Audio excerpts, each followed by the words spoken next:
So I'm sitting here, and I'm at BOAF Studios, and it's been 6 months since I've been here, and it's quite the sight for sore eyes, I will tell you that. And there are relics of our 4 years doing this show and being besties all over this place, and it's fun. It is like a little museum of our 4 years, and we just got to 4 years, and it's a pretty big deal, right? Not only with the show, but then to find somebody that you totally click with like that, super fun. But by myself right now, and he'll be back any second, but I'm sad to have been away for 6 months, but there is a very good reason. And that reason is I was in a very serious car accident. I was hurt a lot, but the good news is I am on the mend, and by the 5th month, which is coming up very soon, I will be completely healed. So I did have to take some time off to recover, but here I am, and here we are, back at it again, creating new shows for you, and we hope you love them, and we are so happy to be back. And I'm so happy to be able to look around here and see 4 years of our work and 4 years of our friendship, and hopefully you get both of those with every show that we do for you. So here we are again, Birds of a Feather. This is What the Flock Radio's Birds of a Feather. We are an indie music focus show rife with witty, fuck-laden, insanely interesting, and unhinged banter. Our thematic submissions will confuse, infuse, and delight you, while our fascinating fun features fluster, flummox, fulfill, and thrill you. Well, who am I? I'm happy to be back. I am Christina Baldwin, and I am the vocalist for the rock band Ascent, and that's ASNT. You can find us on your favorite music platforms by searching ASNT and ASNT Rocks. Enough about me. Who dat? So, hopefully you don't remember any of this from anything you've all ever read, seen, or heard about. I was in a band. My mind is a blank. Good. I was in a band called the Reltneys at 14. I wanted to become a teacher, but instead went back to New York to play in a pop band. My debut solo album was released in the spring of 1980, and I toured in support of it with Alice Cooper. One of my songs contains one of the most sampled drum beats that has been used by Run DMC, Alicia Keys, and Jay-Z. I asked Brian May to produce my album, but he declined. However, I did open the North American leg of Queen's 1982 Hot Space Tour. I am known as a perfectionist and for being short-tempered. Despite what people think, I do not like pastels or satin sheets. Now, the last references I don't get, the pastel satin sheets. However, when you talked about sampled drum beats, a person came to mind. And then when you talked about, there was some stuff there at the end, the timing with the Queen tour. I'm going to take a wild stab and say maybe Beck. Billy Squier. Billy Squier. Why in the hell did I think Beck? Sampled drum beats. Oh, The Stroke, probably. Yes, that's right. Beck. What the hell? That was not super far-fetched for basically, for the things that I said. I mean, it could have really been anyone. But I mean, as I was older than you were when Hot Space was out and Billy Squier, and people were comparing the two, all for some reason, because Billy Squier had the one hit, The Stroke, that was like a choppy Brian May kind of a thing. They were comparing the two. They're nothing to do with each other. Yeah, nothing to do with each other. But that should have come to me. But that was a long time ago. Even in my life, that was a long time ago. So, yep, I blew it. Sorry. No, that's great. And Rock Me Tonight was the pastels and satin sheets. Of course, yeah. That he believes ruined his career. And I will say that is an egregious video. I don't care what time period that is. That was really hard to watch. The song is amazing. Badass, though. I love that song. So the video didn't ruin anything for me because the song is incredible. Oh, yeah, no, it was not good. It was bad. But I still love the song. I just hate the fact that the visual that I have is him doing this kind of thing. And you just felt like he wanted to grab the entire public and just say, please, don't say no.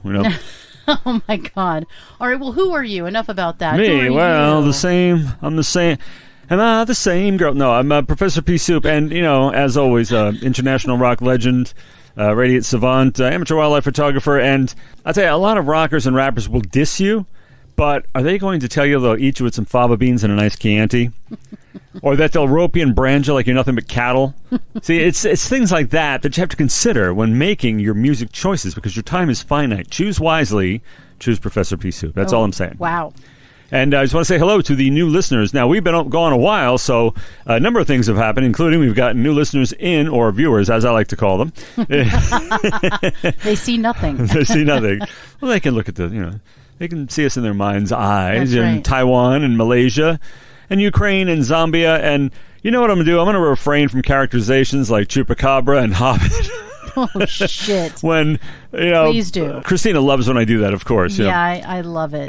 But I'll just say to all the new listeners, if you're feeling any kind of malaise or like maybe a zombie apocalypse has happened, then no. we're your go-to people. Oh, no. You did not. It's been an amazing year. It's not over, but it is October. It's almost Halloween, folks. Yes. It's almost What is freaking up with Halloween. that? I mean, it's so much water has come under the bridge, so much time. But it was kind of the year of Pea Soup this year. I was doing a lot of, since we're talking about ourselves, this is our time to talk about ourselves. Yeah. I did so much of live performances, which is unusual for me. And I have a new single. An actual new single. I Talk a Good Game, but this one was composed for me by Octane, an English composer we've both worked with. Christina has a single with him, do you not? I do. Amazing. And I've done Audrey and I have done an extensive amount of work with them. A new one's called, with me, Audrey, and Octane, is called Turn It Around. And you can check that out wherever, anywhere. But good to be back. Very good to be back. So what does Christina have for us tonight? Well, I will tell you a little secret is right now, just real quick, there are 4 songs in the works for our set, and we are working on a new EP. Wow, So, why heavy, not? man. Why not? Another EP. We want to get it done. We plan to do it in a year, but with what happened, I got sidelined, but we are back in the game. So this time we have a very, very interesting theme that I selected. And what might that be, sir? Should I be reading this now? No, we don't refer to papers. We just say, oh, yes, thank you for asking, Christina. Yes, thank you, Christina, for asking. So I know, so I'm going to tell you, right? Oh, excellent. Yes, please. Since I have it committed to memory, I will say that the theme for the current show is cover art that draws me in. That's how I remember it. Is that correct? That is correct. Excellent. I don't know how you remember this, but yes. So what I decided this time is I love to spend time on Bandcamp listening to new artists. This time, I decided to let the covers speak to me. So if I liked the cover, I listened to the song. And that's a lot, because even though it's an audio situation, right, where I'm listening to the song, there are still things that matter. And one of the things that draws me in is the cover art. If you have stupid cover art or irritating cover art or nondescript cover art, I'm not going to click it. I'm just not. And just think about it. Bandcamp has millions of artists on it, and so you have to stand out in one way or another. So if you go to rock, there's going to be tons and tons of albums. So I'm looking at the picture, and I can see the genre, but nothing else compels me to click it except for your cover art. So cover art matters. It has always mattered, but it matters less these days than it used to, and I want to remind people that it actually does matter. I won't click it if I don't like it. Even if somebody recommends it, I'm like, that's a stupid cover, I'm not clicking it. So these artists that we're talking about today, and I only have 4 this time because I ran out of time, they are covers that captivated me. No, it's true. It's like a pile, except for everybody's on top. I mean, you're scrolling through. Something has to grab you and compel you. Now, back in the days, music was actually much scarcer. Everybody didn't have a record out like they do now. I know. Between us, we know hundreds of people, and guess what? They all have records out. Yeah. It's like that. But back in the day, it wasn't. I mean, I grabbed up Bat Out of Hell the instant I saw it. I was like, oh, yeah, this looks cool. Where are the bats out of hell today? We shall see what Christina has found. Compelling cover art. It does. It's a hook. So is band name, song title. Yes. But the cover art can overcome all of those things. Yeah. It can overcome any of that, the deficiencies of the other ones. If you think, okay, I want to hear what this sounds like, Absolutely. It looks like this. What's it sound like? Yep, it matters. And it doesn't matter. It could be anything. It could be an album or a single. Exactly. But again, if I don't like the cover art, I'm not clicking on it. So just so you know, those people who I clicked on, Good on you, because otherwise I would never have heard your music. That's why you're here. That's right. That's exactly why you're here. So, we're also going to do another theme next week, and what might it be? I don't know. No, wait. Oh, next week you said? Yes. I remember that. Yes. Yeah, next week. I think it's more of the same, isn't it? More captivating covers? Yes, captivating covers Smashing. continued because it's Smashing. fun. And then we're eventually going to do cringy covers. So when covers attempt to undermine a great artist or song, we're going to talk about that. But this would not be indie, right? Oh, no, it's all indie. Oh. We're yeah, gonna out indie artists, indie cringy, mingy stingy. We're gonna actually out indie artists with cringy covers. I'm thinking we should. That's pretty ballsy. It is pretty ballsy, and I'll say your music was fantastic. But we'll mitigate. Yeah, we'll soften the blow with great music. With the great music, but I clicked on it because it may be fantastically bad. It may be craptastic. Right, exactly. It may be cringy, but craptastic. Sometimes there are ones that are so cheesy and just you've got to click on it. Off-putting. It's like, what the hell, you know? Yeah, I'm clicking on it. Yeah. Exactly. And the thing is I want to tell... However, you're running a risk when you put a cover like that. Yes. You're going to lose a percentage, and you don't want that. That's exactly right. Well, and I want to tell you, all the death metal and black metal and metal people, you don't have to have the same visuals. No, Stop. No. Just... If you're thinking about, if you're thinking, oh, I must go back to, 1844. I must have Vikings. I must have ritual sacrifice things on the front. I must have a wording that looks like a wisp of smoke. It's completely impossible. It's like you can read into it whatever you like, Yeah. I've looked at death metal logos and thought, okay, it says this. No idea. Because it seemed to, and it was actually something else. And I get that it's a genre. I get that it's a thing. But if I can't read it, and if it looks like every other one, I'm not going to click on it. But if you're black metal and you have a cool kick-ass cover that's different, or cover art or whatever, I'll click on it and I will listen and I will actually like you. But if it looks the same, I'm not going to click it. So let's try some new tricks, I think. Try to be original enough to not have corpses if you can. Exactly. I mean, I'm just saying that's utterly bizarre and original. It's very strange. Bizarre. It's not people eating corpses, though. No. I was just showing the cover of Bleed Like Us to him because it's a very strange cover. And I'm happy to share it with you guys, but it's really weird. And I like creepy dolls. I do too. No, you but don't. It's not your no. Fucking it's Annabelle, not your man. typical creepy doll. It's very strange, and I treated it very strange. But it's got to speak to somebody, right? And if it doesn't, fine, don't click it. But if it does, do it. But I'm just saying, not all goth bands have a creepy doll on the front. So, no. And if they do, stop doing that. They don't. Yeah, let's not do that. So anyway, loving the covers. Please keep it up and think about it because it does matter, especially like David says, where the market is so saturated. Every little thing it's counts. A sea. I mean, you are a drop in a sea. Yep. Everybody. I mean, you can't reflect something different. That's right. And you can't talk to somebody without them going, "Oh yeah, I dropped an album." Okay, that's just the new norm. Everybody. And again, it's amateurs, it's people who are super professional, it's people who should not be doing music. It doesn't matter. People who should be superstars are doing it. It's all over the board. But everybody does it. So stand out. Stand out with a cool band title, maybe even a cool song name, because if your song name sucks, I'm not going to click on it. And cool cover art. That's all I'm saying. Why is this such a tall order? And be fucking original. Try that. Okay. Off my soapbox. Boom. I got down off of it. So I was thinking of what I wanted to talk about today with regard to our slang, right? So we have all this slang that we typically do, and this time it's going to be fetch. I've decided it's going to be fetch from Mean Girls, and things are going to be so fetch, and fetch is anything that is cool or awesome. So we're going to be saying fetch, and thank you, Gretchen. We did make fetch happen. That has been adopted. That has been adopted by so many people. It's amazing. It's immortal. So fetch is today. So I will say right now that all the covers of all the bands today are so fetch.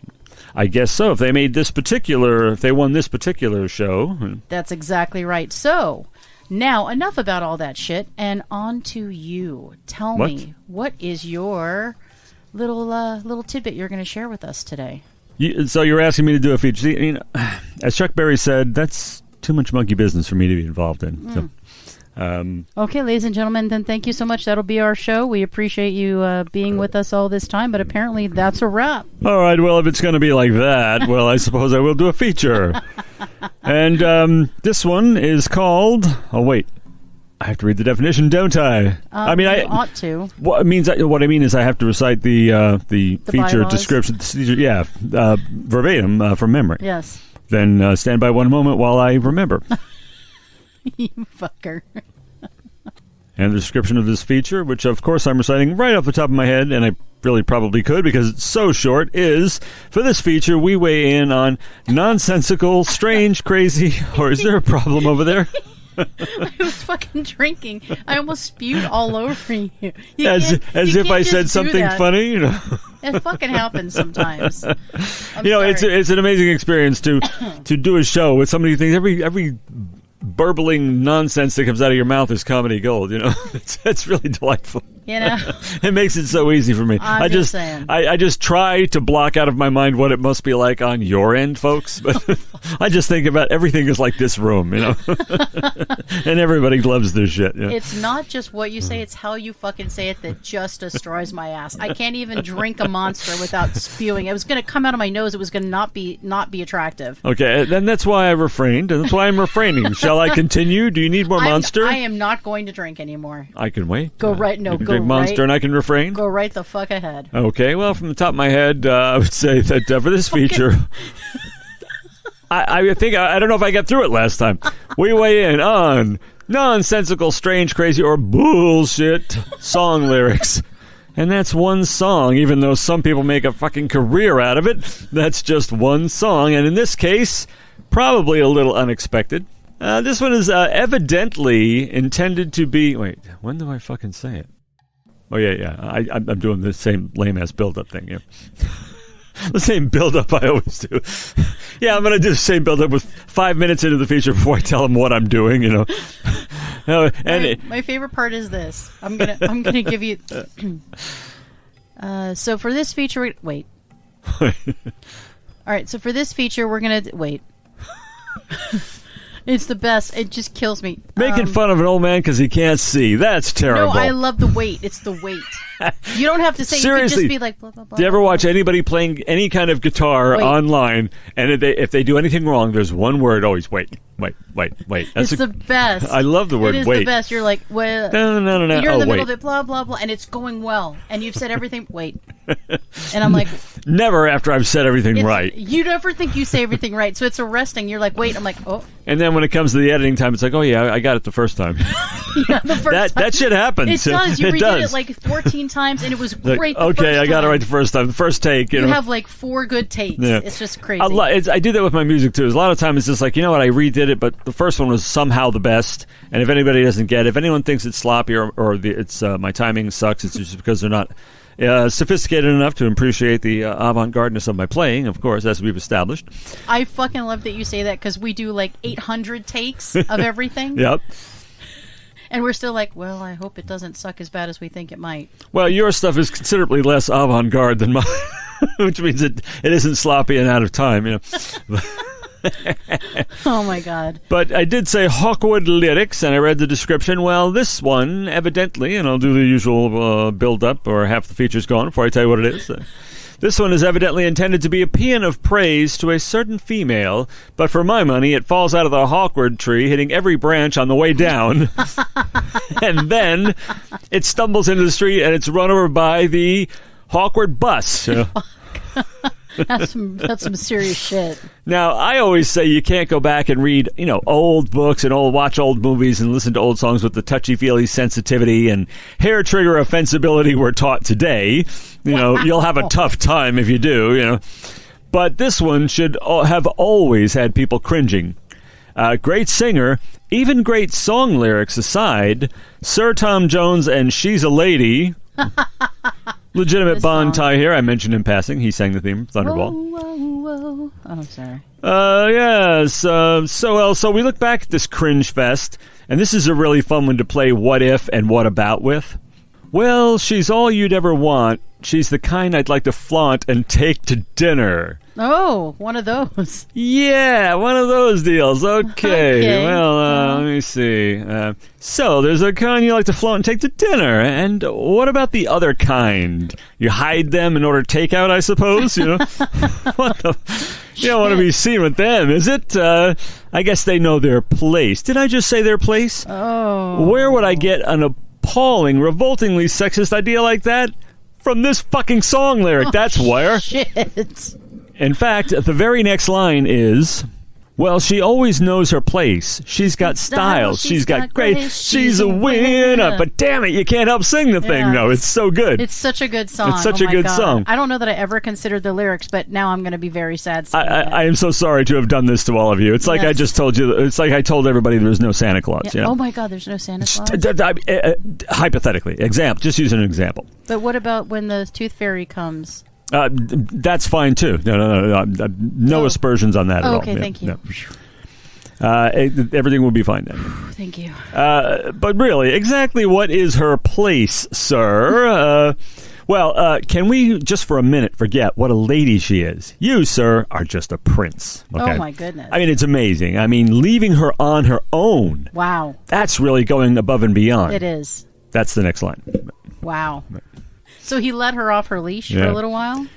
Well, she's never in the way. Oh. Wow, what a relief, you know? I hate it when they're in the way. Yeah. Always something nice to say, or what a blessing.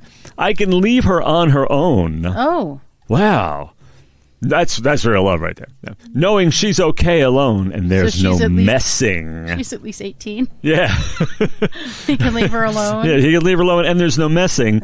But she's a lady. You know? Because she's a lady, he can leave her alone. I mean, that is going above and beyond, though. He leaves her on her own. I mean, it's nice. Again, with the what if. I suppose if she were not a lady and you didn't know there would be no messing, you would do what? Appoint a chaperone?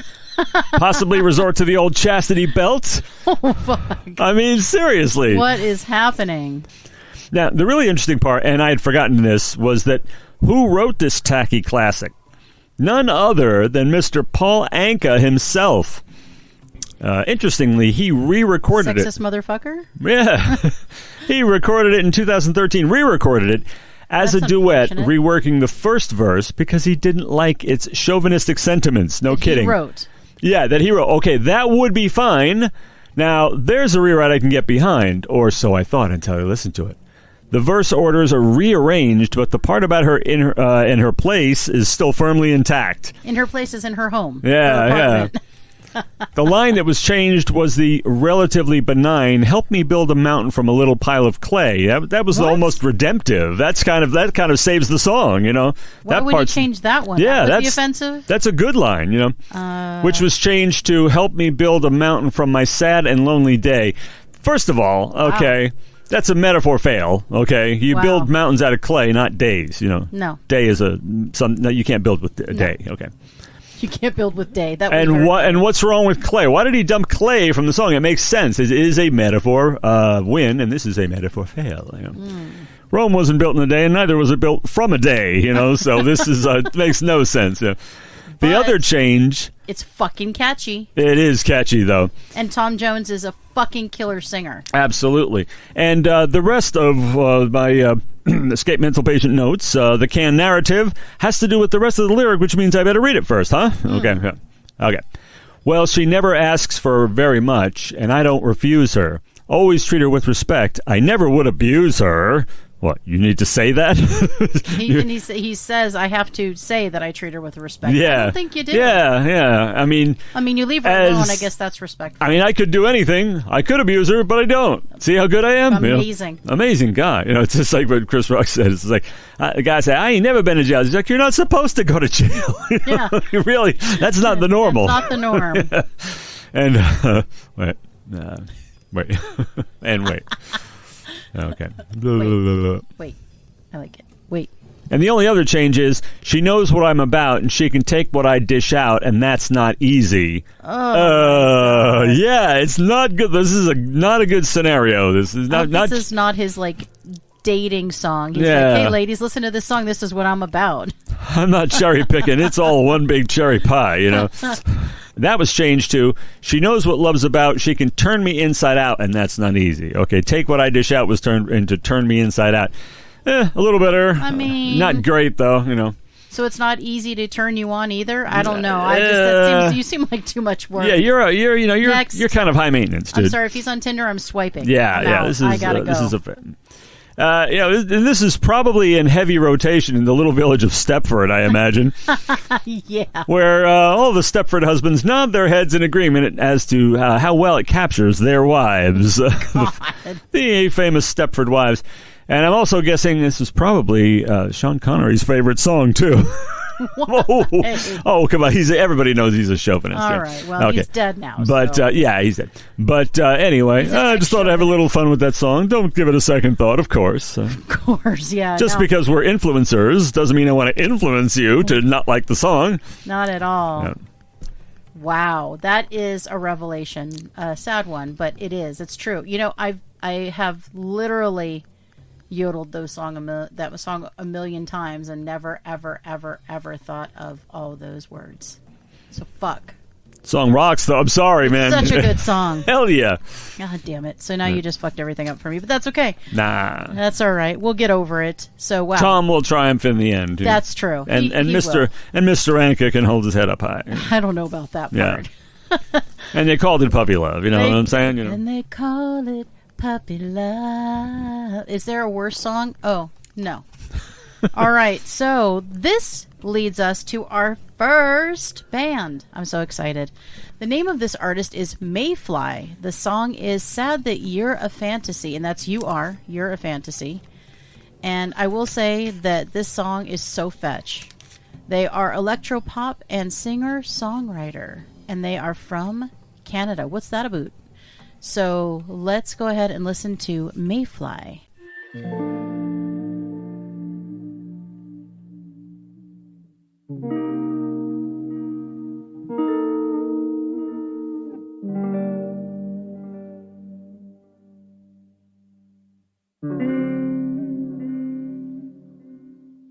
Is it not visible to you? I never thought that I'd have to explain how much I desire you. I guess you're just a fantasy.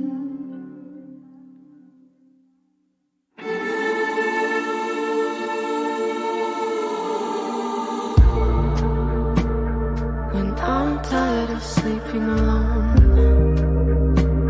will you leave me on my own? Maybe it's better that you stay away.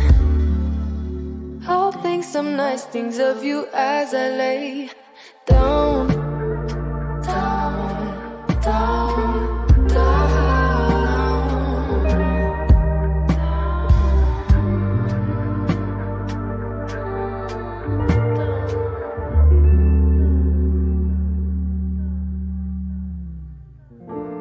Remember when we stared at the violet skies? I warned you if you looked away, the love would die. But you don't listen, you don't know how to satisfy. And now it's hard for me to fall asleep, 'cause every time you start to creep in my head, I remember I'm sad that you're a fantasy. When I'm tired of sleeping alone, will you leave me on my own? Maybe it's better that you stay away. I'll think some nice things of you as I lay down.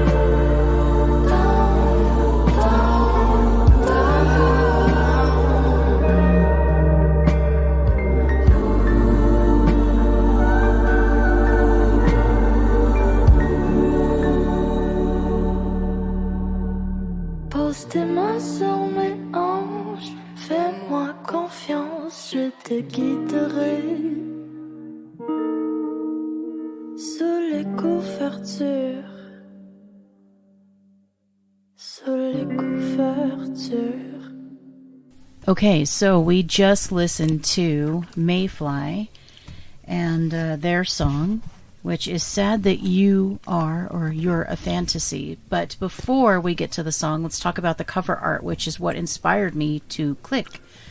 And I love it. I love how beautiful it is. So it's basically two, females, and it's really mostly a silhouette with these kind of neon wings. And there was something kind of innocent about it, something very minimalist about it. It didn't tell the whole story. Like, sometimes I don't like it when it tells the whole story on the cover. I just like that it kept me guessing, and it felt light, and it felt fresh. What's interesting about it is when I listen to the song, it's a very different feeling than the cover, but I like that. What did you think of the cover? Well, the cover is grabby, as you said. It's two females, and it turns out this is a two-female group, Mm-hmm. And with those little wingy things, they sort of look like butterflies. It kind of looks like wings. Or a fairy, maybe? Yeah, it carries a little bit of both, Like the butterfly is the wings that makes her a fairy, et cetera, or them fairies. But I expected it to be, I think they use this word, ephemeral and things like that, to be kind of an ethereal thing. And it is that. It sort of delivers on that the impression given by the cover art, which is also the single art is the same art as the album, which is Hideaway Volume 2, which it's an impressive cover.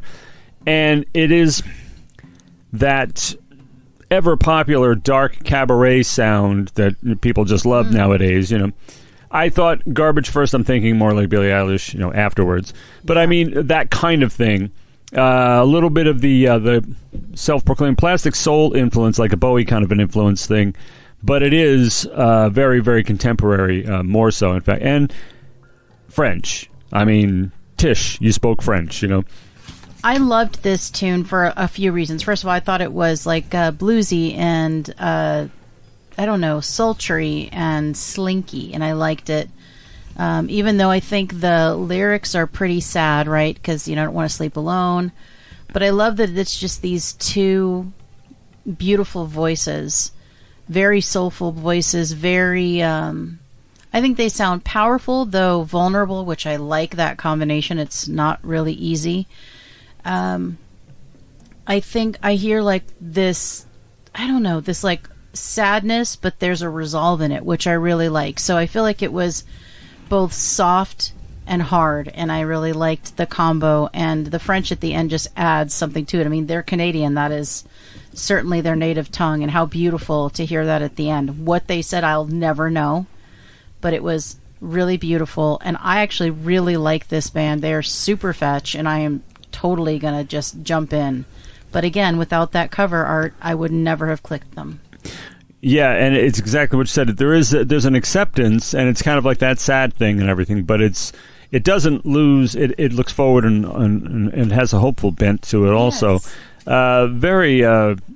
It's a song that gets its hooks into you, and it totally works.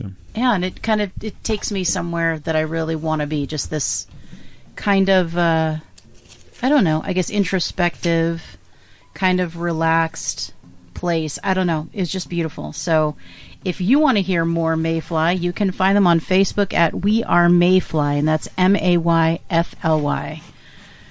So what is next? Well, I'll tell you.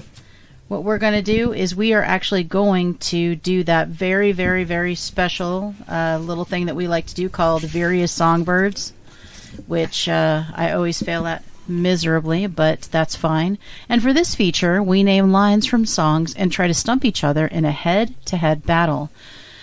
So we do hummingbirds and we do various songbirds. I'm better at hummingbirds. I'm not very good at this.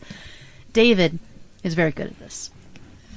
No, they've heard the show before. They know I'm not very good at this. They know you're good at it. That's what they're saying. So, in this particular, for this particular, I guess, round of this, I have gone with love songs. Because why not? Who doesn't love love? So I will. That means I'll know them for sure. I'm Mr. Love, Dr. You're Mr. Love. All right, fair enough. Good to know. All right, so I have it where you're going first. So go ahead and hit me with your best shot. If you said that line, I would know. There you go. You're a real tough cookie, you know, and you got with a long history of bombing miserably on this feature. I'm kidding. Oh, my fucking... Okay, ladies and gentlemen, that's a wrap for us. You know I couldn't pass that up. Thank you for watching and listening to BOAF all these years, and we will be signing off. Now, this is one of... I'm going to give... A lot of this is absolute Cracker Jack box gifts, okay? Whatever. This one, and in this case, it's not a question of liking the artist or any expectation of appreciation of the song. Mm-hmm. Rather, this one simply attests to whether you've ever listened to rock radio station in your entire life. If you've ever heard rock radio, you know this song, and you will be identified by the first line or two. Wow. Good thing you're not setting me up for like a failure or anything. That's nice. No, that comes with the next one. Oh, great. All right. Looking forward to it. And the song begins, ever since I was a young boy, I've played the silver ball. That ought to be enough right there. From Soho down to Brighton, I must have played 'em all. But I ain't seen nothing like him in any amusement hall. Okay. I'll stretch it to the very next one. That deaf, dumb, and blind kid... I can't even go on into the line. Oh, I'm so sorry. I got nothing. Okay. Since I was a young boy, I played the silver ball. From Soho down to Brighton, I must have played 'em all. Really? Wow, I'm so sorry, man. Who's that? Well, you younger people might remember it was covered by it was in the 70s also. Sorry. It's a song from the 60s that was covered in the 70s, and I expect you to remember. By Elton John, Pinball Wizard. Yeah, did it have anything at all to do with the movie Tommy? I'm out. Well, but if you've ever listened to rock radio, you've heard Pinball Wizard. It's like fucking Lola, okay? And I've done the boop because I didn't know it. I don't know that song. Oh, no. I am so there you go. So sorry. Apparently, I am to feel very, very ashamed of myself. No. That one is still coming. Yeah. Oh, this one you can be excused. All right. It's just you never listened to radio in your life. I get it. You're right. I don't. But do that. the other one will be no excuses. Okay. Okay. So here we go. Another day, another night. I long to hold you tight. Uh oh. This is one of those 80s things. I know it. No, it's one of those 90s things. Let me see. Another day, another night. It's what? It's neither. Oh. I know. Another day, another night. I long to hold you tight. It's kind of generic, but everybody wants to hold everybody tight. Some songs of this era were kind of generic, but they were sweet. Oh, of course. I mean, there's nothing new under the sun. You're not going to get that much that's super original. Unless you listen to a Centerpiece Soup. Let me see. Let me think. I'm gonna bow my head. I'm gonna put on the paper bag. I need your loving. Oh. Got to have all your loving. Okay, I can see being stumped on that. The Four Tops. Yes, I'm so sorry. Well, it's kind of something that we both love, little Motown. Yeah, I'd be singing instantly. Not the lyric to the verses, though. I hate to admit it. And funny, I was just thinking about really, really digging back into some serious Motown the other day because that's what I grew up with. I live there, dude. Yep. I live there. All right. Well, here's one that a couple of lines really ought to do. A couple of words really ought to do it. I heard this shit before. Dig through the ditches and burn through the witches. Who the hell would ever say that? Uh-oh. The look on your face. Dead I am the sky, watching angels cry, while they slowly turn, conquering the worm. Dig through the ditches and burn through the witches. I slam in the back of my... I'm terrible. I really thought you'd get this one. This is not the abject shame one. I don't know. I feel like you're causing some abject shame with each progressive. I'm bringing the shame upon myself for picking songs that you don't know. What the hell is that? All right. Dig through the ditches and burn through the witches. I slam in the back of my Dragula. Oh, I'm sorry. It's Rob Zombie, Dragula. It's like one of his most famous songs. I'm sorry. Gotcha. Sorry. I think I just enjoy the music. I don't know that I know any lyrics, but I do love the zombie. He crams sound. the title. By the way, do you happen to get the reference there? It's a little obscure little thing. Dragula. I know you figure drag racer, Dracula, very cute. Yeah. He didn't come up with that idea. It comes from the series The Munsters. It was actually the name of Grandpa Munster's race car, Dragula, which and of course he made a movie of The Munsters. I really thought you'd know that one. I'm so sorry. I swear the next one is inescapable. I've heard that before. So 'cause you make me feel so brand new, and I want to spend my life with you. Oh, for some reason, I'm still stuck back at the first lines. Okay, that was hours ago. Okay, let me see. Because you make me... Go ahead again, please. 'Cause you make me feel so brand new, and I want to spend my life with you. I know this song. Of course I do. This song. Of course I do.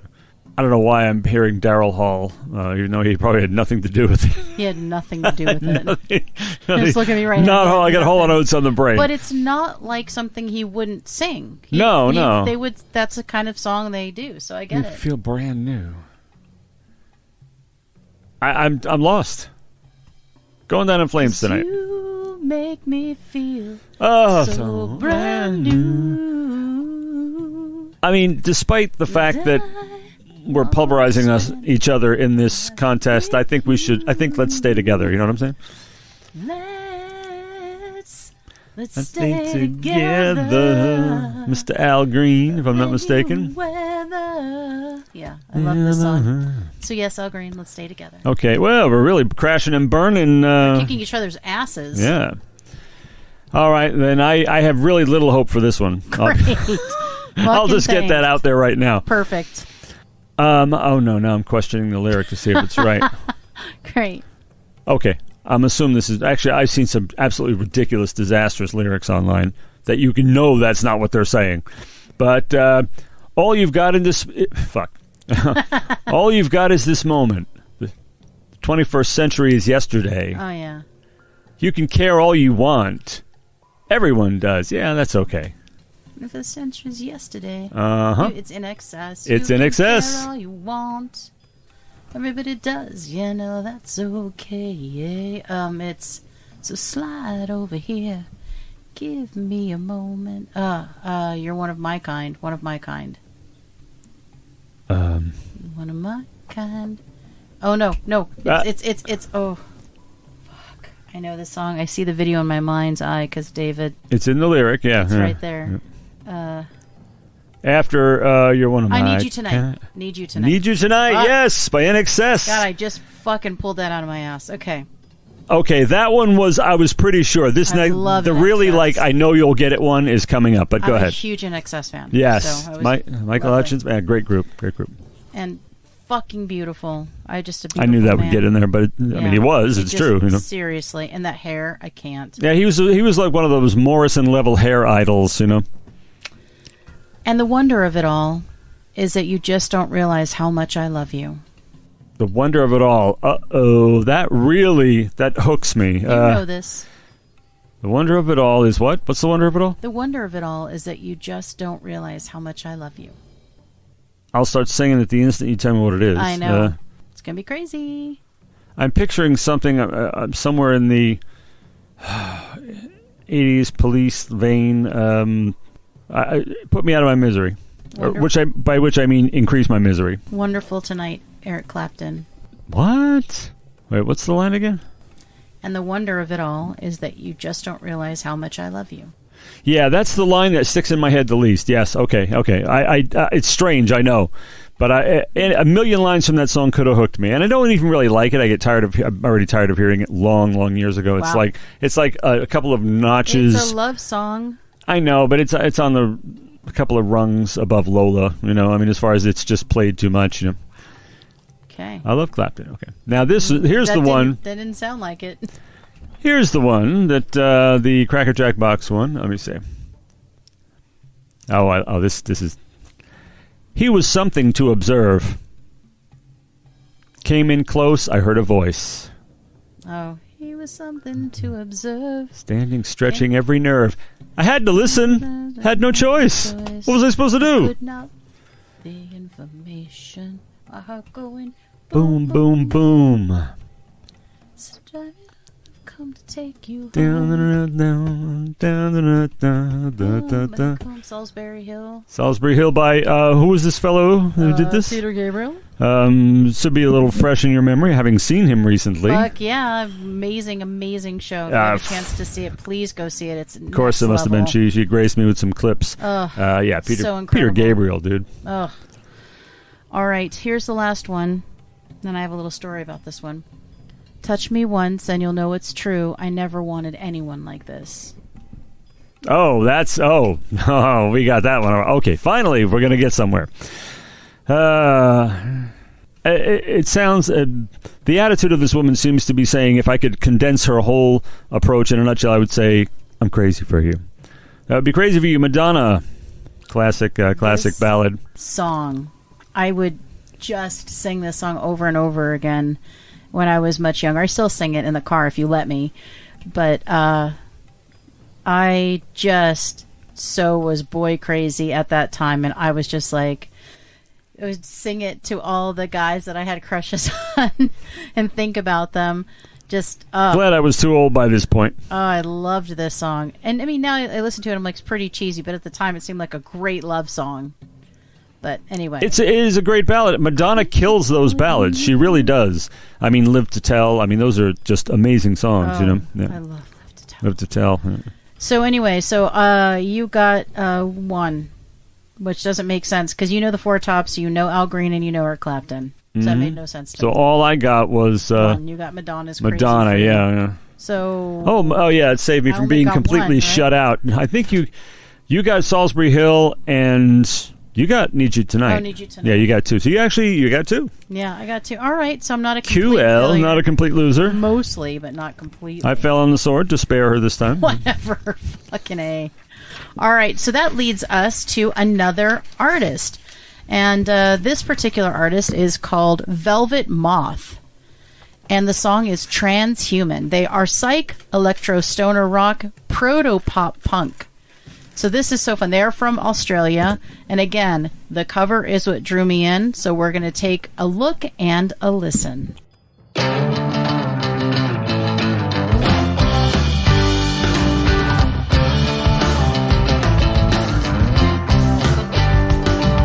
Switching circuits on the aces. We've crossed the line, I fear. Artificial generation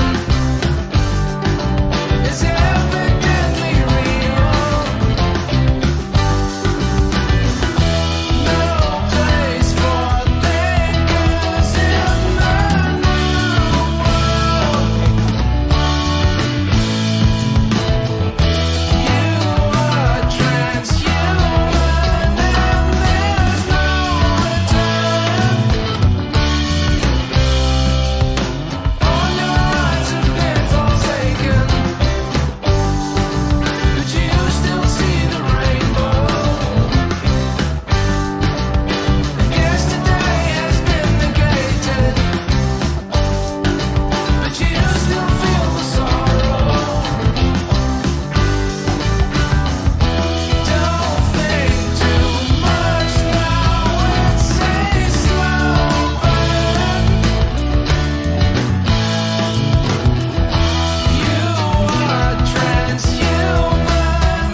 so Velvet Moth.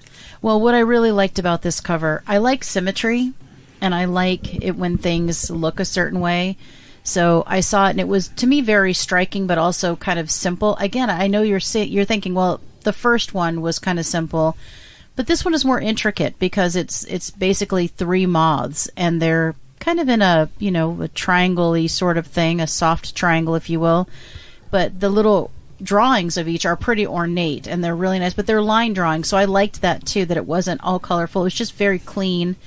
And then I think it's, if I recall correctly, it was on a yellow, kind of a yellowish, but a pale yellow background. I don't know. I really liked it. It stopped me in my tracks, and then I thought, Velvet Moth. Ah, okay, so I see that it's kind of its namesake. But then I thought, the song name Transhuman. I mean, I was just in from like the get-go, but I really liked it. Sometimes less is more. Yeah, as far as the cover art, which is apparently the cover of the album, which is Golden Calf of the Absurd, which is that's very catchy right there. Love it. That's right. Oh, yes. Hey, that pricks up your ears. Yes, it does. And yeah, the 3 moths. First, I picked the most terrifying creatures that ever walked the earth or flew the earth. Some people keep them as pets. Oh, I can't handle a it. nightmare thought. No, thank you.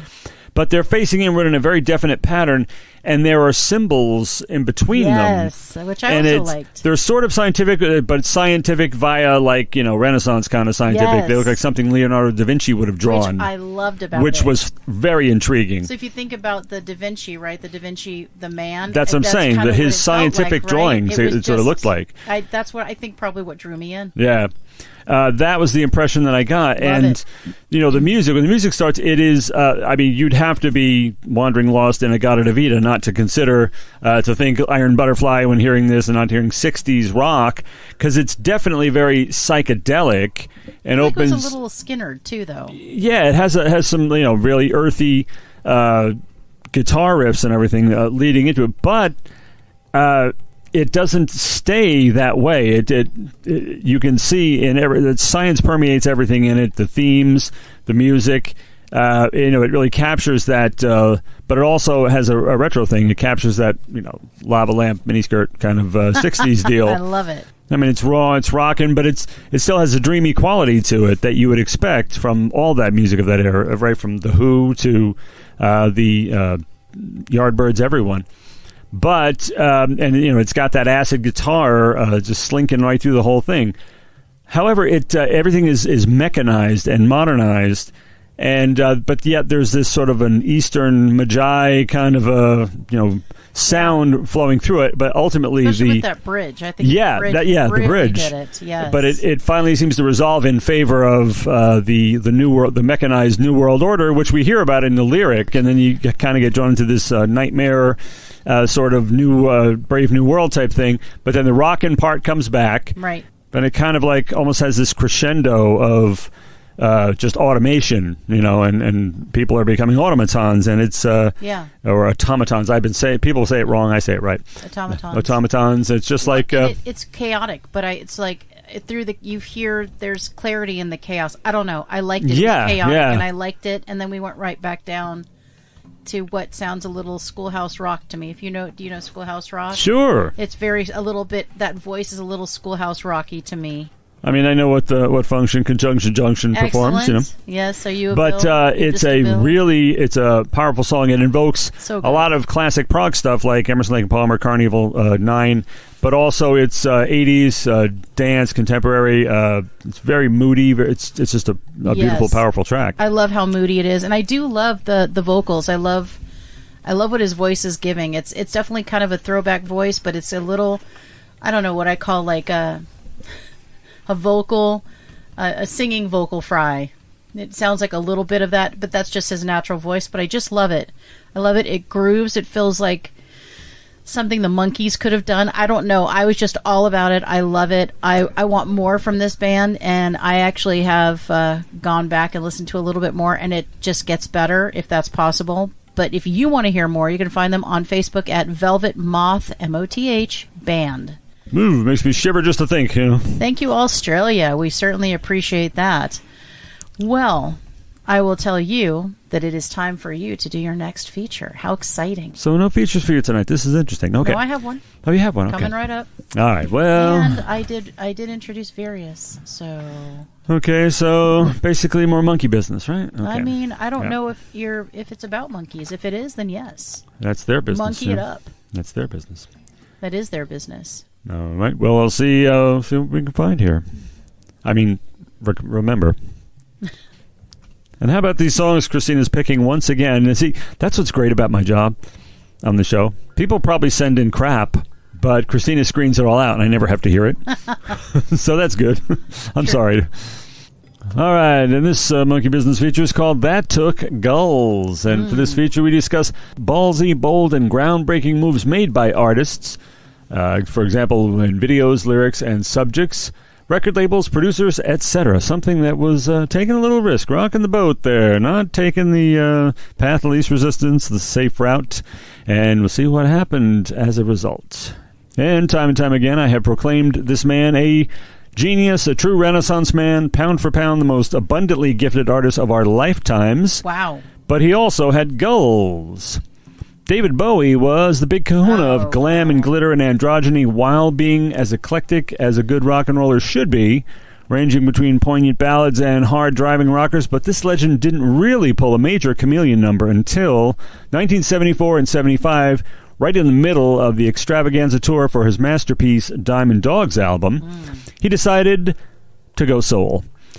And in what I consider to be the sharpest pivot in music history, at least what I could come up with both in the 45 seconds my lazy ass was willing to ponder this question, when the stage show was stripped away to virtually nothing, the touring venture, now redubbed the Soul Tour, and incorporating songs from his next release, the drastically different from anything that preceded it, Young Americans. Definitely took calls, I think. Yeah. I mean, you've given your audience Ziggy Stardust and Aladdin Sane and Pinup and then Pinups and then Diamond Dogs, and then an album of what the man described himself as plastic soul. Many bands have their Waterloo, Jump the Shark albums in the eyes of some fans. Kiss had Dynasty. Queen had Hot Space. Metallica had the Black Album of all the ridiculous fucking things to object to. I mean, that's where the album you expect them to win people who never liked them before, much less lose knucklehead fans who thought that was the beginning of the end for them. Sorry to offend anyone who's wrong, I mean. They're just, no. You're just wrong. Yeah. They offended themselves. Bowie, however, doesn't seem to have alienated anyone by this overnight metamorphosis. Sure, the Lester Bangs of the world, jerk-off critics might have said fill in the blank, but yeah. I was an early teenager at the time, and I can't recall any of my rock-crazed peers turning up their noses at this masterpiece. No way. Everybody loved it, No way. Interesting thing is that David Bowie, by Bowie standards, it's a pretty straightforward and down-to-earth album. There are some unexpected twists in certain songs and a little bit of madness, perhaps, but it's hardly experimental as some of the earlier albums were, and some of the near-future ones would be much more conspicuously so. Yeah. Now, believe it or not, I have an open mind for something new, although I'm frequently accused of not having one because I'm not really crazy about rap. Hey, have an open mind. Be ready for new things. Okay, you're going to have ham and eggs for breakfast, but I'm going to swap that out with some roadkill. Okay, just try something new, something different. Okay, there's some of the stuff that's out there today, that's what it's like trying to swap out, but nobody objected to this at the time. While the stage show might have been drastically scaled back, the studio production for Young Americans was beefed up in contrast to the earlier releases where you had basically the Spiders from Mars and that was it, Customarily, there would be Bowie and a core band like the Spiders, but for this Plastic Soul outing, he drafted a group of backup singers, male and female, and among them was an as-yet unknown Luther Vandross. Oh my God, one of my favorite voices That was where he came on the scene. There's another backup singer, decidedly less of an upstart than Vandross, who appears on a couple of tracks, playing guitar and singing on two songs, one of which he wrote for his former band, the Beatles. Indeed, no less of a personage than John Lennon is here, helping Bowie cover Across the Universe and even sharing a co-writing credit. Now, as I've said earlier, if you're not Brian Eno or Iggy Pop, you probably haven't written a song with David Bowie. Probably not. But Lennon's participation, playing, singing, and writing, involves an iconic track you all know, namely the album's closer, Fame. Fame. just what can you say? You know? I can't. It's just brilliant. And the song that precedes Fame is a doozy also. One of the ultimate love jams where Bowie allows himself to deliver his deepest bedroom voice and also falsetto in the same song. Mm-hmm. Can You Hear Me is a crooner, swooner. You pretty much got to hear to believe. You know? Ending with some a cappella group vocals before the iconic fade into Fame. Just genius. And also, prior to Young Americans, Bowie himself was providing all of his own saxophone parts, as he's a perfectly good player. But this album relies so heavily on the masterful use of that storied instrument that he brought in the big guns in the form of the legendary David Sanborn. Mm-hmm. You know, everything about it is different. The creepy candidate song, whose set even smells like a street, from Diamond Dogs, gives way to the first song on side 2, a rousing number about another politician whose ever-loving face smiles on the whole human race. He explains it himself simply by saying, "Somebody up there likes me." That's an overlooked gem right there. And I suppose it could be the same candidate from a different perspective. The last one was meeting you and your friend in a bar, and this one is hugging all the babies and kissing all the ladies. Absolutely unique in his canon. This is a brilliant song you got to hear. But different. Definitely different. Well, to me, this is a Pantheon album.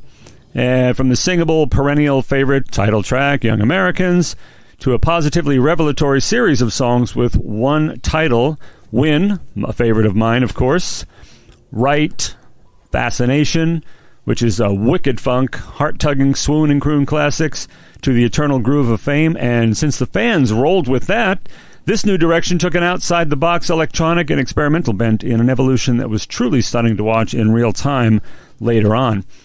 As I was around then, but then and now Young Americans, there's nothing like it, but at the time, and nobody questions it, but at the time, it did take serious skulls, and how blessed was I at 14 years old to see on the dawn of Plastic Soul.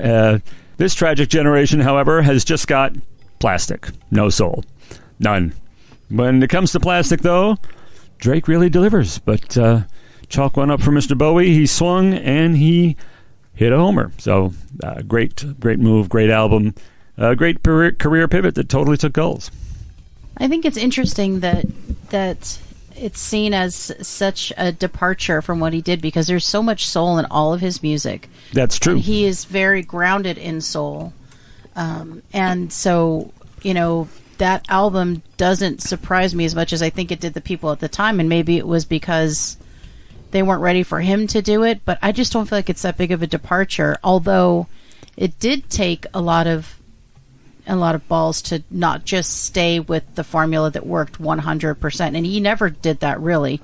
He kept changing it. So, but it's interesting because I hear that album and I'm like, oh yeah, it seems like to me like a natural progression for him to continue to get more and more soulful, to tap into that part of music that he loves so much. So it's interesting. It did take goals because he could have just stayed with the formula and been fine, but you know, to appease the fans or to make new fans easily, but he wouldn't have been true to himself, and that's what a true artist does, is they are true to themselves. That's true, and as the words were leaving my lips before, I was thinking of myself, of earlier Bowie songs that could easily have been described that way, like you said, like Soul Love from Ziggy Stardust. Oh, yeah. You know, it's just, it doesn't have the Philly rhythm section sound to it and everything, but it is the same kind of song. It could be on Young Americans. It would probably be arranged differently. Absolutely. So he did always have that. He did. And but it was so sweeping that it seemed radically different, and I don't think anybody minded one bit. No. So it was great. And it's interesting because people like U2 later on, when they tried to become experimental, people shunned them and hated them. When did we become so close-minded about an artist continuing to evolve? They weren't just going to make Joshua Tree after Joshua Tree after Joshua Tree, or Boy after Boy, or October after October. They were going to continue to evolve and experiment, and we get mad at artists who do that instead of going, oh my God, look what else they can do. And I think that's a problem. Don't box in artists. Don't expect the same from them, because you're not going to get the same. It's just not. I mean, it's the same with us. I mean, we can say that we're a dark, hard rock band, but then you'll hear something that's light, and you're like, oh, that's pretty poppy. And that, you know what? Let us do what we do, and don't box us in. And don't box in your favorite artists out there, because They could have a Zoo TV in them. They could have, Octung Baby in them, and they could also have Joshua Tree in them. So just let them do their thing. And a very good point you made there about Ascent. It's true that there is great pop sensibility, and there are serious hooks there buried beneath Bruce's crunchy guitars and stuff. So it's there, and it's the same with Bowie and the old stuff. Although, like I said, at the time, and now with the wisdom of youth, I can look back with the wisdom of age. Yes. I can look back and go, oh yeah, silly me, I missed this, I missed that. But I mean, seriously, Bowie has always done everything, but it sure seemed different at the time, just like Station to Station would later on, a little bit more, Absolutely. But, and even his swan song, Black Star, is different, but still always hell yeah, it's different. Yeah. Huge element of soul, and then bringing back those saxophones. I mean, all that stuff is, you know what I mean? There's a full circle, but then with that evolution. So I love that he continued to evolve, and he was fearless in that way, and I love that he scaled down his show, because you know what? Sometimes it's just about the music. And then later on, of course, he would put together the Glass Spider Tour, which we talked about, which is an absolute sort of a gigantic nightmare, but probably great at times, Sure. But he will do that, and a lot of times when artists do this, there's a lot of there are artists they'll put out something radically different. Hello, their Satanic Majesty's Request, that kind of thing, and or Hot Space or whatever the case, and they'll change because of the backlash. The fans will hate it. But sometimes it's just like they just had to get their shit off that one time and do that one thing. I don't think the Stones were going to try Satanic Majesties again, but they hated it. Everybody, to, who cares? Yeah. You know what? They don't owe us anything except their artistry, and whatever that looks like. You can love it or hate it, but it's theirs. No group that I really like has gone bad and stayed that way. Even if they put out an album I didn't really care for, Saint Anger, they're not. They don't lose it. They usually come back on their own. Yeah. And so give them Madonna, absolutely fearless. She's beyond ballsy. That one. Good Lord. I mean, I'm breathless. She puts out an album of show tunes. Yeah. And it was awesome. It really was awesome. Absolutely. So that was a great one. Thank you so much for sharing that with us. All right, so we have another second to the last for this time. Normally we have 5, but this time we had 4. Ran out of time. And this artist is Gatlin, and the song is really funny. And this is singer-songwriter Power Pop. So let's take a look at the album cover and a listen.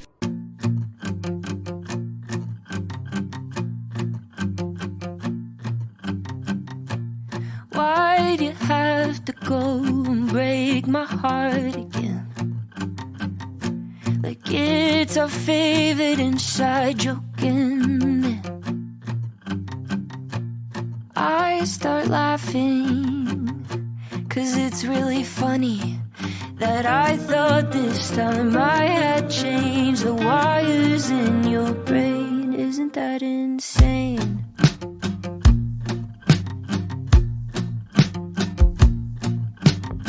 'Cause you really had me. Now I'm crying on the phone, and all I see is your pity. Like the last few years were ones I lost, so you didn't have to be alone. Baby, I made it all up inside my silly head. Maybe you didn't mean a single word of what you said. And I'm just saying 'cause I think it's really funny that maybe I hate you 'cause you don't wanna love me.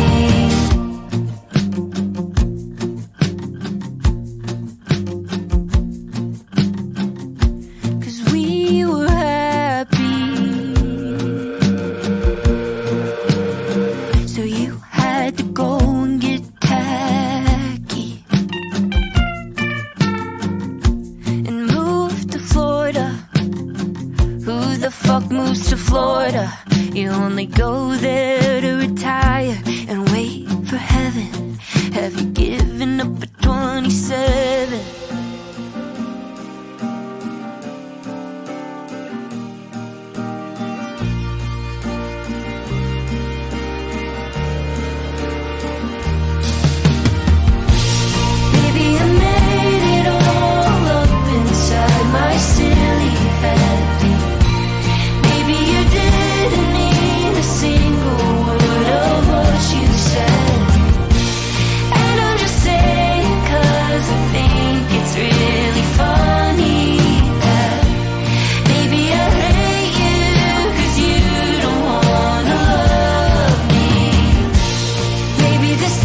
just wasn't made for the movies. Instead of shooting straight, you're moving across the country. And I'm just saying 'cause I think it's really funny that maybe I hate you 'cause you don't wanna love me. All right, so that was Gatlin. So let's start first with the cover art. So this one spoke to me because it is, again, there's simplicity and there's sweetness in it. So basically, it's kind of looks like the set of maybe a high school play, right? It's this huge like crescent moon, and you can see the strings, and there she is lying on it. And there's just something so sweet about it, and so simple and whimsical and kind of childlike, and I don't know, maybe I don't know. It's kind of like this Pollyanna little world I created where we can all lie around on crescent moons in pretty dresses, you know, and I just loved it. And I thought it was so sweet. So it made me want to click on it. And I'm so glad I clicked on it because what was behind that beautiful cover is so incredible. Yeah, the art, when I saw it, I thought, okay, this reminds me of the old, the old Broadway thing. Mm-hmm. I mean, you ever see Paper Moon? You know, the Paper Yeah. Moon, it was a classic show number they would do. Yeah. And and it has that kind of a little bit of a theatrical feel to it, but that it builds, into like it's kind of like a rock opera almost. By the way, the Paper Moon thing also reminds me kind of like DreamWorks logo. It has that like you said, that dream quality to it. But and with a name like Gatlin, the first thing I'm expecting country or something like that. I can see that, yeah. But with a name like Gatlin, but that's not what it is. Thankfully, it is more of a, like I said, almost a rock opera thing. But despite the, like you said, the idyllic kind of nature, almost a fantasy mock-up nature of the art. It is about disenchantment and unrequited love and turn to hate, and it's very edgy, but it's catchy too. And I mean, who the fuck moves to Florida? I love it. People just go there to retire. Hey, okay, I just retired and I'm not going anywhere. I'm staying in California. Thank you. No way. But there is this, it's kind of like a. It's not in despair or anything, but it's like, you know what? It has this kind of like showstopper hooky chorus, but it's like, I just think it's really funny. I hate you. Yeah, it's really funny. I hate you. Kind of hate you because you don't want to love me. Yeah. That really stings. It does. But there's a certain degree to which the narrator is not, not beaten completely. I mean, she's like, okay, yeah, all right, I get it.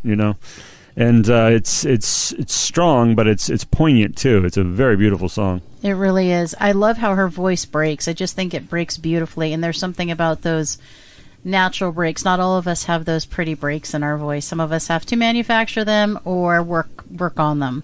But she has these beautiful breaks that just they convey a lot of emotion, and they also convey a lot of pain. And I love that, right? And she can't help it. That's just part of her voice. And I love the simplicity of the verses. I like that they're not, I tend to be very, in my lyrics, very abstract. You have to dig for the meaning. Here, you're not digging for the meaning. She's just like, it's really funny that I hate you. Mm. And I love that Who the Fuck Moves to Florida. And I love the harmonies. I love the entire feel of the song. I love the instrumentation in this song. I just think she's amazing, and I can't wait to hear more. And I want to also comment on her voice being a little velvety sexy as well. She's got that little velvety sexy thing going on, but also an innocent, sweet thing going on. Just really brilliant. And if you like Gatlin the way that we love Gatlin, clearly, go ahead and find her on Instagram at GATLIN. And she is in LA, so if you're here in the City of Angels with us, maybe who the fuck moves to LA? Everybody. Maybe you can see her live. I'd like to try to see her live. Band is in town. Yeah, you can track anybody. Yeah. There it is. Mm-hmm. All right, so it is time for me to do my second little feature, and this one is Hell Yes or Hell No Versus. And for this feature, we consider bands and determine if we're in or out. We also ask you to weigh in. Who wins? What do you think? This time, it is Smashing Pumpkins versus Nirvana. Now, So here's the thing. These are two pivotal bands during that time. Similar sounds in some respects and very different in others. Neither are grade A singers, right? But they both have something about them that, endears their fans to them. Obviously, Smashing Pumpkins is still happening. We don't have Nirvana anymore for obvious reasons. Yeah, because of the fucking Foo Fighters. No, because of course I know Kurt Cobain killed himself, which is sad and horrible. But I think, when I put these two head to head, which, I asked a bunch of people, hey, can these go head to head? Yes, they certainly can. So, when I think of Nirvana, I definitely think of, that screamy, raspy, angst, angry, pained vocal, with, the really amazing drums, right? Because it's very propulsive, very rhythmic, big anthemic, big guitars, all those kind of things, right? And I really like that. I think it's great, and I think it's impactful. And Nirvana has become this legend, right? This big legendary thing. And obviously we lost Kurt to the 27 Club, which obviously also catapults them to a whole new level. They're kind of an institution like few bands of that time really are. Absolutely. And the thing is, though, I think about them is they changed a lot, right? They were taking ballsy risks. They were doing a lot of stuff. They were pushing the sound of that time to a different place. And when I think about the Smashing Pumpkins, I feel the same way. I feel like they always are pushing the envelope, but they have what Nirvana doesn't have is they have tons of brilliant musicians that have played with some of the greatest people out there because of their brilliance. And I think the musicality, I think the lyrics, I think the overall sound of Smashing Pumpkins is very it's very grunge, but also very polished in a way that Nirvana wasn't. So it's while they're kind of around the same time, it's a little different. You have Billy Corgan's vocals that they're very emotional. They're very... You could say that. Yeah, they're emotional. They're also very... I don't know, I want to say they're very kind of pop... more punk is what I mean. Very punk. They have some poppy sounds to them.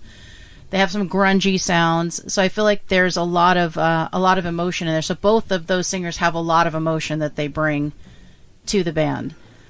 So I was putting them against each other, and I thought, oh, there's all these similarities, right? There's all these different things. Now, the Smashing Pumpkins is not necessarily an institution, though they have had many iterations like Zwan and all kinds of things, and they've just continued to evolve.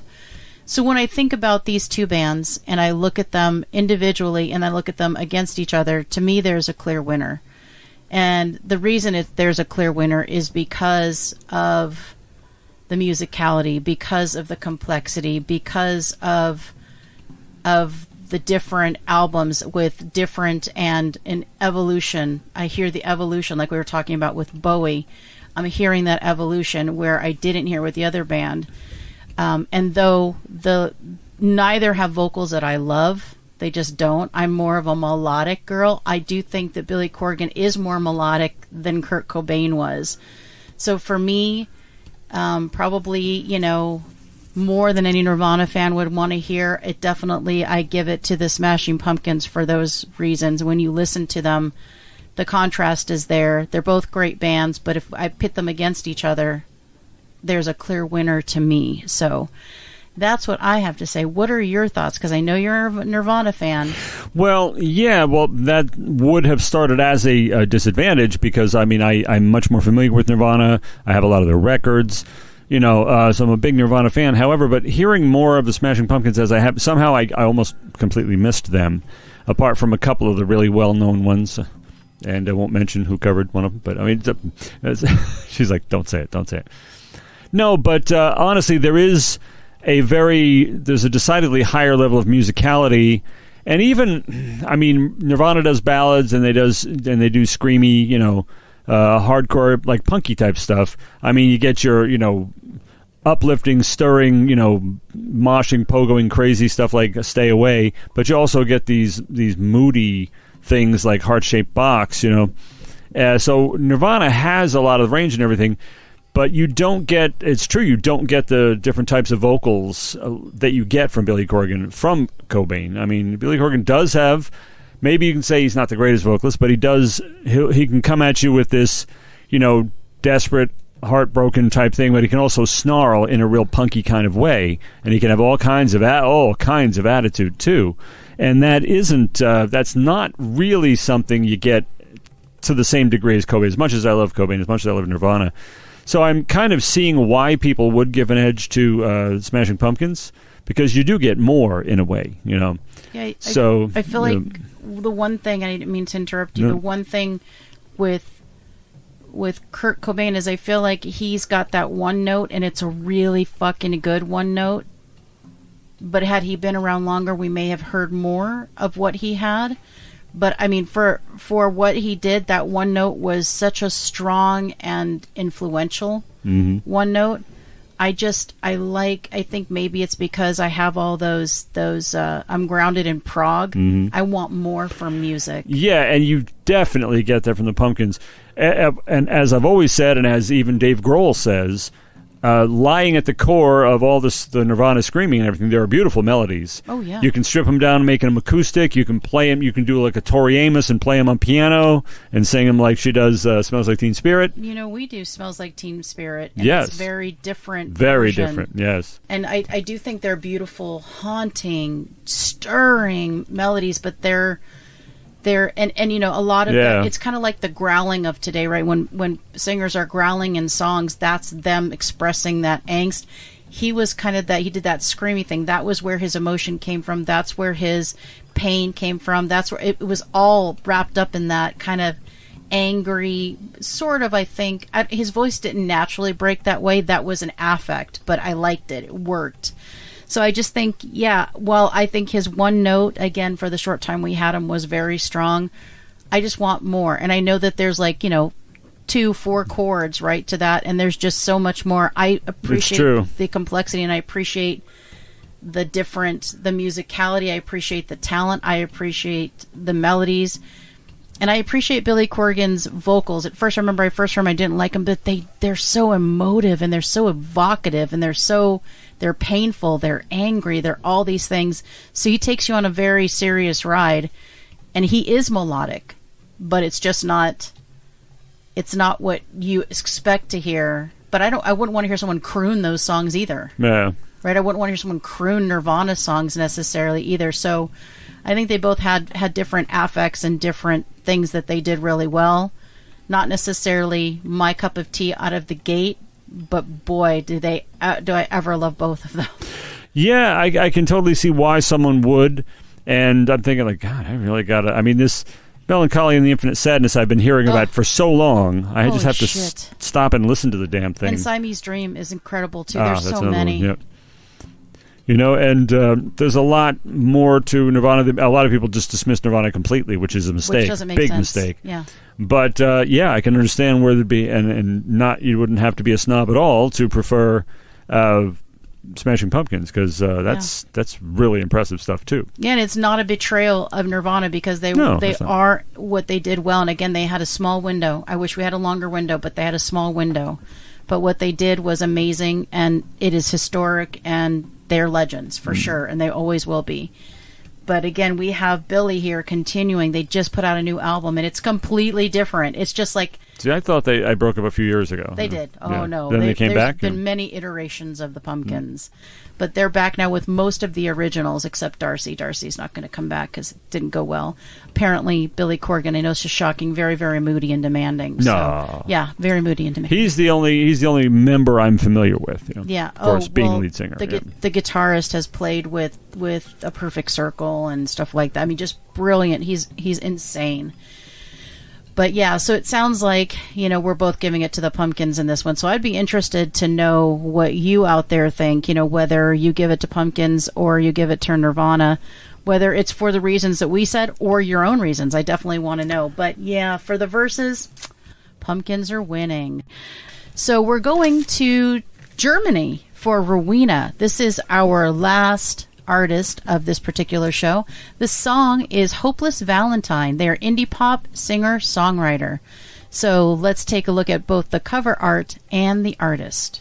Listen to the artist, rather, not just look at them.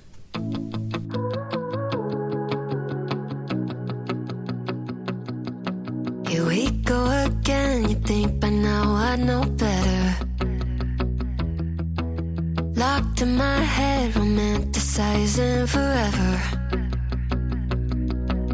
Last love I found, knees met the ground and all my roses died. Swore I was through, but looking at you, I think I changed my mind. Yeah, let's fall in love for the fun of it. Dive in at first and all of it. Oh, what a rush, looking into your eyes, playing it off like it's different this time. Let's break our own hearts for the fun of it. One look and I'm dying to run the risk. I'll live in your head for the rest of your life. Oh, won't you be my hopeless Valentine? My God, don't we look good together? I should be running away, but so what, whatever. Oh, last love I found, knees met the ground and all my roses died. Swore I was through, but looking at you, I think I changed my mind. Yeah, let's fall in love for the fun of it. Dive in at first and all of it. Oh, what a rush, looking into your eyes, playing it off like it's different this time. Let's break our own hearts for the fun of it. One look and I'm dying to run the risk. I'll live in your head for the rest of your life. Oh, won't you be my hopeless Valentine? Oh, won't you be my hopeless Valentine? Oh, won't you be my hopeless Valentine? You're a bad idea. Oh, but every time I see you, all reason and logic cut their losses. Yeah, let's fall in love for the fun of it. Dive in at first and all of it. Oh, what a rush, looking into your eyes, playing it off like it's different this time. Let's break our own hearts for the fun of it. One look and I'm dying to run the risk. I'll live in your head for the rest of your life. Oh, won't you be my hopeless Valentine? Oh, won't you be my hopeless Valentine? Oh, won't you be my hopeless Valentine? All right, that was Rowena with Hopeless Valentine. Very sad sounding, but a lovely tune. First, let's talk about the cover art, which is this post-apocalyptic scene. I mean, it's all oranges and yellows and fire and destruction, and it's just it was very gripping. I saw it and I stopped. It's it's arresting. It just really is. It's a sad scene, quite a sad scene. Clearly a government building in the background as well. So I don't know what's an overthrow of the government. I'm not sure exactly what we're saying, but I thought it was compelling. And it definitely looks like a drawing, like somebody actually drew it. So that was pretty amazing and interesting. So what did you think of the cover? Well, yeah, the cover is very grippy. It's got this Pantheon-looking type of building. For it's sure. it's like the collapse of antiquity. It's basically like the wreck of antiquity, because there's this old building, like I said, like the Parthenon type deal, like Pantheon, Parthenon, whatever. It's just one of those old ruined Greek type buildings. But more governmental building, like more of like a Wall Street building instead of it looks like it's kind and of it a could be mix. because those buildings are deliberately look old. Exactly. So I didn't think of it that way. I feel like it's it could be a nod to both then and now, like things were better then, and Which here's this. we know they weren't, but of now course there's a a collapse. I don't know. I mean, people have different thoughts, so I don't know what this is trying to convey. No, but it does. That's what's intriguing about it. You go, okay, here's this, like you said, the red sky, orange sky always looks apocalyptic. It always looks doomy and things like that. And we have this old building, and right in front we've got power lines, we've got motor vehicles. Yep. So it's like obviously there's a bridge here, there's a crossing here, and it's just like we're burying the old, or maybe we shouldn't, and it does have one of those what are they going to say, and when you start listening to the song, well, I mean it's classic synth driven pop, like we love, with really wicked snapping drums that that we associate with like the 80s and great stuff like that. But it's it has this really new wave thing that you surprise people are doing now. But the vocal is very contemporary. The vocal is kind of like that, more contemporary than the music goes with it. It's wonderful to have them together, I think. But the melody's really strong. And I mean, it's not one of those dance trance things. I mean, this is really good songcraft too, as well as it has that propulsive, that techno beat that you can dance to this, but you can also listen to it in the same focus. And great song though. You always find these terrific songs. Well, again, this time it was the cover art that compelled me to listen to it, and I like the airy and the light vocals. They're sweet, they're cute. It feels kind of like a teenage love song to me. It's a little like Taylor Swift, it's Katy Perry, it's all that kind of stuff, but better. Not that I love Taylor Swift, but better than Katy Perry a lot. But I hear a little bit of that pop sensibility, obviously, but then there's also a lot of I'm hearing a lot of kind of alternative in there, which I really like. So I really thought it was great. And this is one of those rare things that I think both could be, kind of contemporary, but then accessible enough that kids would like it. So I feel like it could have been in that Barbie movie that just came out. Like, you know what I mean? I feel like it's kind of that kind of tune. So yeah, this is, I mean, no offense at all by saying this is the kind of thing you could hear in the mall. Yeah. But that's not bad at all. Right. No.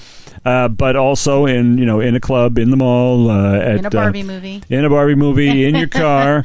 Yeah. I mean, it really belongs everywhere. And I got the sense listening to it that the vocal, like you said, is kind of airy. Yeah. But there is a very definite holding back there, For and sure. Whoever's there is capable You of really can belting. tell. But they're like, you know what? This song doesn't do that. Right. And that's my controls sense. Having everything. heard no other arena songs, that's No, my sense. You can tell there's a powerhouse. Yeah, you right can. there, and You there's really can. Intentional. Yeah. Intentionally being that way to make this song this very light, airy, kind of lovely song, with an edge. I think it's definitely got an edge, but I think you're right. There's a lot more vocally here, and probably, a different sound for different songs, maybe even, going deeper into maybe more rock, or maybe a little bit harder, or maybe we go more electronic. I'm not sure. And it's so true. You hear, and this is with some bands, you hear the hits, or you hear like one song, or even a series of songs, and you think like, you listen to the Cars, and you think the Cars sound like Drive, okay? Right, they don't. But there's, you don't think that it's going to be rocking. Like, I think that's what's lying beneath this band. It's just, if you listen to the whole thing, I'm sure it's totally different. Yep. But that one track is what it's supposed to be. That's right. And like I said, Drive is like a good example too. It is. So it's like I think there's so much there, and this song, heralds a lot of promise. It promises big things because it's great in and of itself. Absolutely. Now, I really liked it. So Germany gave us a really wonderful artist, and if you love this artist, support her and Germany. Go to Bandcamp and find her at Rowena, and that's RWINA. Well, that was an amazing show. It's nice to be back. It feels really good. I feel like I retrained myself, got back on that bike, and I feel like it was good. So I guess that means that you need to do that one thing that you do before we... And doing that thing I do involves a puppy and a blanket, and wrapping that puppy in a neat little blanket, which is the way puppies like it, and we love to make them happy. Well, coming up, Winging It. What in the ever-loving heck? What in the fudge is that? We're God. very glad you asked. It's a shorter show about one music-related topic. No tracks, no features, none of that clutter. No, Bullshit. I'm kidding. Yeah, it isn't, though. We don't mean that. Say good things about the show. That's one of the things I remember from all year. Just an informal chat where opinions and laughter are promised. We're pinky promising them here. We offer you some new every week, unless we don't, you know. Hey, we do. We do. Have bad shit happen. Terrible. Yes, of course. We're back. Barring if no bad shit happens, we And will it's offer not you gonna something happen. We're new done. every week. Yeah, we're done with all the bad for a lifetime soon. Yeah, for real. So we invite you to listen to us on Apple Podcasts, iHeartRadio, Pandora, Spotify, Deezer, and many more. Ooh, are my arms tired? My wings tired? The birds get around, you know. Always click subscribe and enable notifications, and follow us on Facebook. Or Cara Facebook. Libre, I don't know what Facebook is, Cara but- Libre, Libre de Cara, whatever the hell it is. Oh, you know. hell no. This is where you're actually telling them us to follow them. Let's do English. Yes, because there is no site like that. You know. No. Even in Spanish, it's Facebook. You know, Facebook.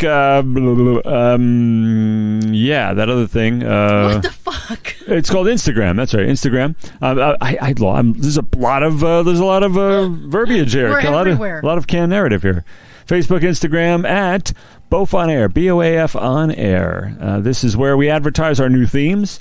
Tell your friends and bands to send in their music as well for Christina to listen to, and screen carefully to keep the direct from getting to me. You know? Although even if it's we think it's direct, somebody else loves it, and that's all that That's matters. exactly That's right. all that matters. That's exactly right. Because we're dumb. Okay. Oh my God. Or we have different tastes. We have different tastes. Yes, That's it. That's all. We want to grow our flock. We need your help in this noble endeavor. So please share us on your Facebook, Instagram, TikTok, etc. feeds.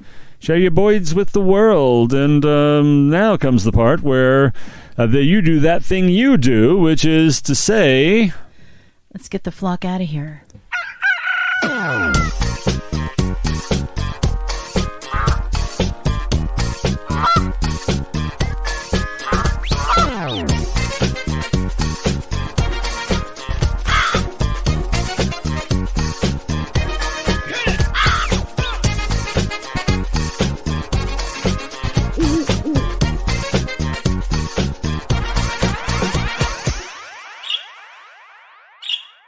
This has been Birds of a Feather on What the Flock Radio.